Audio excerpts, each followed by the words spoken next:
Brother Doug has been an elder here at the church for about probably about 4 or 5 years.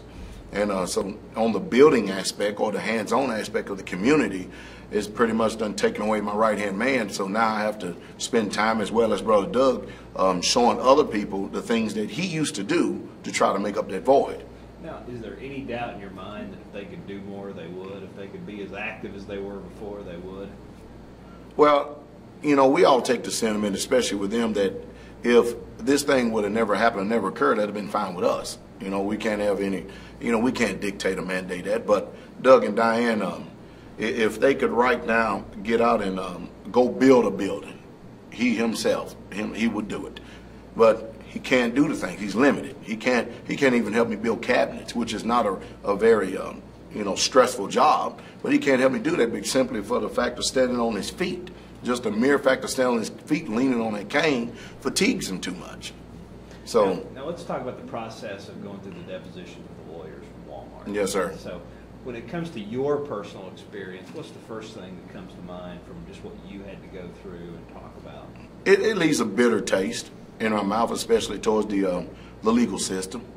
I know that there's good and there's bad in everything, but the type of grilling and drilling that we went through for an accident that is no fault of our own whatsoever at all, a collision, a horrific accident, let me just add that, no fault of our own, it's unnecessary.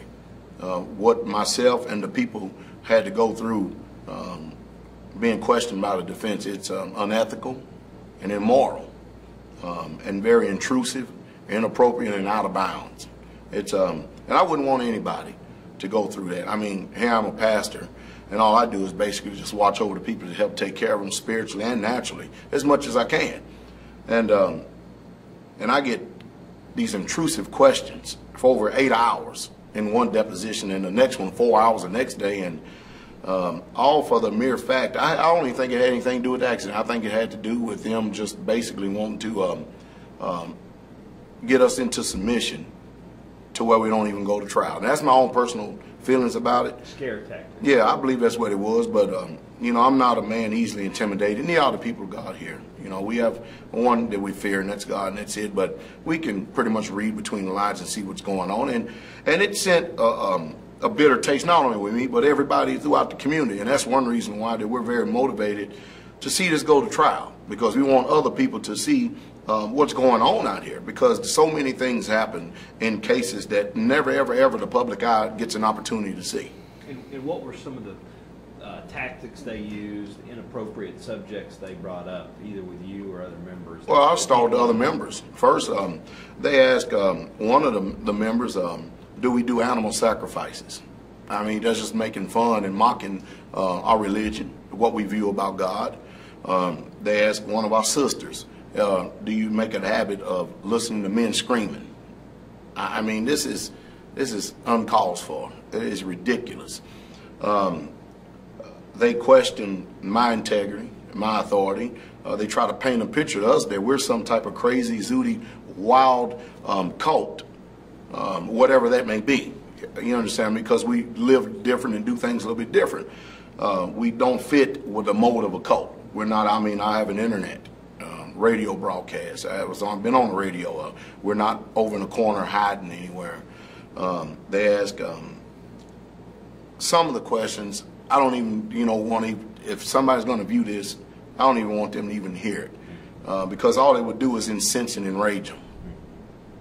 Well, we don't have to cover the questions, but I mean, I'm trying to think what were the other things Bob had mentioned: animal sacrifice, people's sex lives and relationships, and I mean, what were the other kind of just outrageous subject areas that they got into? The finances, people's personal finances. Well, yes, sir. You know, they around here, they wanted to know pretty much how we're living, and you know, and so in that, I thought I was actually filling out a tax form for the IRS, you know, for what they wanted to know. It's basically none of their business the way we do things. I mean, we have nothing to hide, but at the same time, we don't go around asking people those questions like that for an accident case, you know what I mean, which there's zero liability on our part. But, you know, they, for instance, Doug himself has an injury, and even in his deposition, one of the attorneys for Baker Donaldson, you know, Wal-Mart's representative, their attorney, he asked Brother Doug, can he predict the weather because of his injuries now? I mean, that's you know, you don't need that. People don't need that. Why would you mock someone who has been seriously injured, almost death? There's 4 fatalities in this, and 2 serious injured people that for the rest of their life, there's no way they can be put back together the same again. There's nothing they can do. Nothing anyone can do. But to go through this, it's so undeserving. It's unprofessional, unethical, and you know, it actually angers me. It actually enrages me. And I wish there was some way that I could get a platform out to actually expose the type of litigation tactics that Wal-Mart and their defense firms approve of. I wish there was some way we could actually change the law of mediation in itself, because if there's no rules, it's pretty disgusting. That's what it is. And what's kind of the best example that it was almost, you know, no rules, just trying to incite your members or you in this deposition process?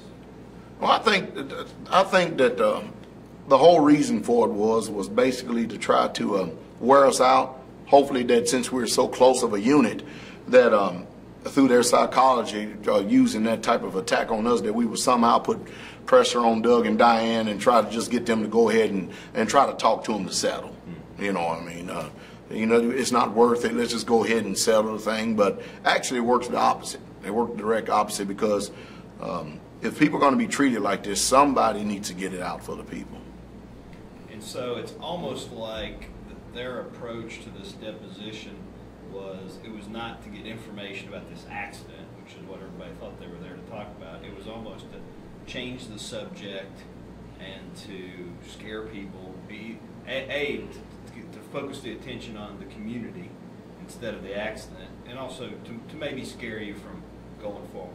Yes, sir. I mean, for instance, I get an opportunity to read some of the depositions, some of the professional people that was involved in this, because I'm a pastor. You know, my wife and I, we've been there, as well as the community, every step of the way for them. They really don't have anything to worry about as far as their needs. You know, we've helped provide every single one of them. Don't look for anything in return for it. That's just what we do as brothers and sisters. The professional people, you look at the line of question they asked them, it had to strictly to do A, B, C, D, what it was about the accident, what was involved in the accident, all this. But then all of a sudden it gets to us as a church. Our religion gets attacked, our way of life gets attacked, our finances gets attacked, our personal being gets attacked. It's just sad. It really, truly is.